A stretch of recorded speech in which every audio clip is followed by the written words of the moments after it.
Feudalism was a powerful social, economic, and political system that dominated medieval Europe for centuries, roughly from the 9th to the 15th century. It was based on land ownership and a strict hierarchy of power. In a time when central governments were weak or non-existent, feudalism provided structure and security through mutual obligations between different classes. While feudalism is most commonly associated with Europe, similar systems developed in other parts of the world, such as Japan and the Islamic world. This article explores the development, structure, features, and eventual decline of feudalism in a detailed yet concise manner. Meaning and origin of feudalism. The word feudalism comes from the Latin term feudum, meaning fief or land grant. It refers to a system in which a king or lord granted land to nobles in return for loyalty, military support, or service. In return, the nobles offered protection to the people living on their land. Feudalism originated in Western Europe after the fall of the Roman Empire in the 5th century CE.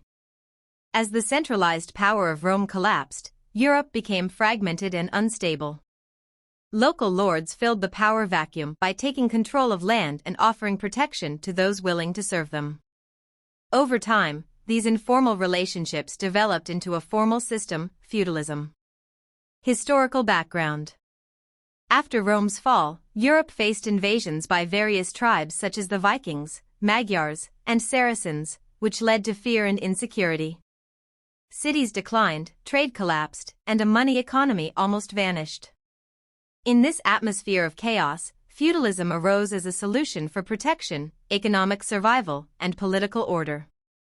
The system matured under rulers like Charlemagne, 8th century, who granted land to nobles and created a structured, yet decentralized, empire. Over time, feudalism became deeply entrenched in European society, with land at the core of every relationship. Structure of feudal society. Feudal society was like a pyramid, where everyone had a place. The king. At the top of the pyramid was the king, who technically owned all the land in the kingdom. The king granted large areas of land, called fiefs, to his most loyal lords or barons in exchange for military support and allegiance. Nobles and barons. The lords or barons who received land from the king became powerful regional rulers. They divided their land among lesser nobles or knights, who in return swore loyalty and provided military service. These nobles often acted like mini-kings in their own territories. Knights. Knights were mounted warriors who received land or income for their service. They were loyal to the noble above them and promised to fight in wars and protect the manor. Knights followed a code of conduct known as chivalry, which emphasized bravery, loyalty, and honor. Serfs and peasants. At the bottom were the peasants and serfs. Most of the population were serfs, who worked the land and produced food. Though not slaves, serfs were legally tied to the land and could not leave without the lord's permission.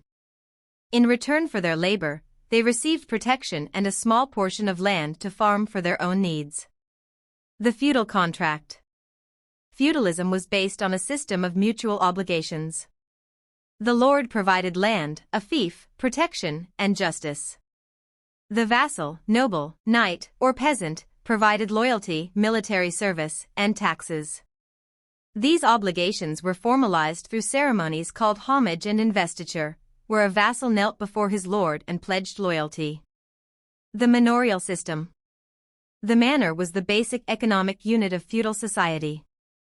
It was a self-sufficient estate that included the lord's castle or manor house, villages where peasants lived, farmlands, pastures, and forests, a church and a mill. Each manor was a small world in itself.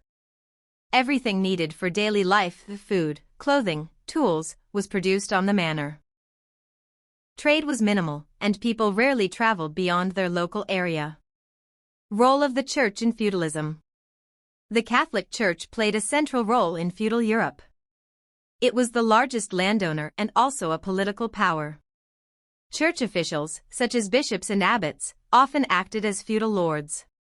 The Church supported feudalism by teaching that social hierarchy was part of God's plan. Monasteries and cathedrals became centers of education, literacy, and culture. Priests provided spiritual services, and the church held moral authority over kings and nobles alike. Feudalism outside Europe. Though European feudalism is the most well-known, other cultures developed similar systems. Japan. In medieval Japan, the shogun, military ruler, held real power, while the emperor was a figurehead. Powerful daimyos, lords, controlled land and commanded the loyalty of samurai, warriors, similar to knights. The samurai followed a code called Bushido, which emphasized honor, loyalty, and discipline. Islamic world. In the Islamic caliphates, a system called Iqta granted land revenues to military officers in exchange for service. While different from European feudalism, it also involved a system of land-based loyalty and service. Daily life in the feudal system.